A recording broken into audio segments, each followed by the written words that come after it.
ಇರ್ಬೋದಿಲ್ಲ ಅಂತಲ್ಲ, ಆ ಸಂಖ್ಯೆ ಭಾಳ ಕಡಿಮೆ. ಬಂಗಾರಪ್ಪನವ್ರು ಇರ್ಬೋದು. ಇದನ್ನು ಯಾಕೆ ಇವತ್ತು ಚರ್ಚೆ ಮಾಡ್ತಾ ಇದ್ದೀವಪ್ಪ ಅಂತಂದರೆ, ಇವತ್ತು ಜಾತಿ ಗಣತಿ ಆಗಿದೆ. ಸಾಮಾಜಿಕ ಮತ್ತು ಆರ್ಥಿಕ ಪರಿಸ್ಥಿತಿ ಏನದವ ಅದರಲ್ಲಿ ಜಾತಿ ಇವೆರಡದ್ರ ಗಣತಿ ಅಷ್ಟಲ್ಲ, ಇದ್ದು ವಸ್ತುಸ್ಥಿತಿ ಏನದ ಇವ್ರದ್ದೆಲ್ಲ ಇದು ಗಣತಿ ಒಳಗೆ ಆಗಿದ್ದರಿಂದಾಗಿ ಈ ಗಣತಿ ನಮಗೆ ಇಫೆಕ್ಟ್ ಆಗ್ಬೋದು ಅಂತೇಳಿ ಸಹಜವಾಗಿ ಇಲ್ಲಿವರೆಗೆ ಅಧಿಕಾರವನ್ನು ಅನುಭವಿಸಿದಂಥ, ವಿಶೇಷವಾಗಿ ಸವಲತ್ತುಗಳನ್ನ ಅನುಭವಿಸಿದಂಥ ಜಾತಿಗಳಿಗೆ ಒಂದಿಷ್ಟು ತೊಂದರೆ ಆಗೋದು ಸುಳ್ಳೇನಲ್ಲ. ಆದರೆ ಕಾಲ ಯಾರ ಮಾತನ್ನು ಯಾರು ಕೇಳ್ತಾರೆ ರೀ?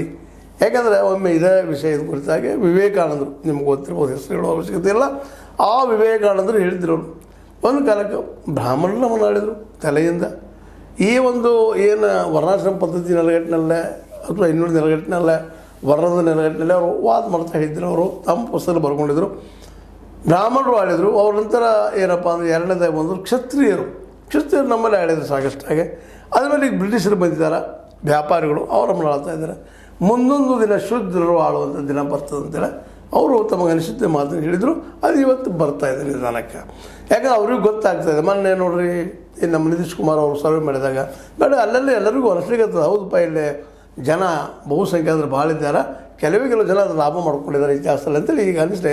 ಸ್ವತಃ RSS ಸಾಧಿಸೋದು ಕಾಲಕ್ಕೆ ತಕ್ಕಂಗೆ ತನ್ನ ಮನಃಪರಿವರ್ತನೆ ಮಾಡ್ಕೊಳ್ತಾ ಇದೆ. ಅವ್ರಿಗೆ ಮನಸ್ಸಿಲ್ಲ ಈ ನೆಲೆಗಟ್ಟಿನಲ್ಲೇ ಒಂದು ವ್ಯವಸ್ಥೆ ಮಾಡಬೇಕಂತೇಳಿ, ಬಟ್ ಸಮಯ ಎಲ್ಲದ ಅಧಿಕಾರ ಸಿಗೋದಿಲ್ಲ. ಜನಸಂಖ್ಯೆ ಕೇವಲ ಮೆರಿಟ್ ಅಂತ ಹೇಳ್ತಾ ಬಂತು. ಏನು ಅಧಿಕಾರ ಇರಲಿಕ್ಕೆ ಸಾಧ್ಯ ಆಯಿತು? ಆಗಲೇ ಇಲ್ಲ. ಮುಂದೆ ಆರಂಭದಲ್ಲಿ BJP ಇದನ್ನು ಸ್ವಲ್ಪ ಒತ್ತು ಕೊಟ್ಟು ಹೇಳಿದ್ದು, ಆದರೂ ಆಗಲೇ ಇಲ್ಲ. ನಂತರದಲ್ಲಿ ಯಾವಾಗ ಮೋದಿಯವರು ಬಂದರು, ಸಬ್ಕಾ ವಿಕಾಸ್ ಸಬ್ಕೆ ಸಾಥ್ ಅಂತ ಏನು ದೊಡ್ಡ ಘೋಷಣೆ ಮಾಡಿದರು, ಎಲ್ಲರೂ ತೊಗೊಂಡು ಹೊಂಟಿದಾರೋ ಇಲ್ಲ ಅದು ವಿಮರ್ಶೆಗೆ ಬಿಡೋಣ ಅದನ್ನು. ಆದರೆ ಆ ದೊಡ್ಡ ಸ್ಲೋಗನ್ನು ಜೊತೆಗೆ ಕಾಂಗ್ರೆಸ್ ಮಾಡಿದಂಥ ತಪ್ಪುಗಳಿಂದಾಗಿ ಕಾಂಗ್ರೆಸ್ ಸೋತಿದ್ದು ಇತಿಹಾಸ ಆಗಿ ಹೋಗ್ಬಿಟ್ಟದ. ಇವತ್ತು BJPಗರು ನಾವಿಲ್ಲಪ್ಪ, ನಾವು ನಮ್ಮ ಏನಪ್ಪ ಅಂದ್ರೆ ಪ್ರಧಾನಿಯವರು OBC ಇದ್ದಾರೆ, ನಮ್ಮ ಜಾತಿ ಇಲ್ಲ, ಮತ್ತು ನಾವು ಏನಪ್ಪ ಅಂದರೆ ಈ ಜಾತಿ ಪಾತಗಳ ಬಗ್ಗೆ ನಾವು ಇಲ್ಲಿ ಅಸಮಾನತೆ ನೋಡುವುದಿಲ್ಲ, ಹೀಗೆ ವಾದ ಮಾಡ್ತಾ ಇದ್ದಾರೆ. ಅಲ್ಲಿಯೂ ಪರಿವರ್ತನೆಗಳು ಆಗ್ತಾ ಇದ್ದಾವೆ. ಯಾಕಂದ್ರೆ ಸಮಯ ಮಾಡಿಸ್ತದಂತ ಇದ್ದೇನೆ.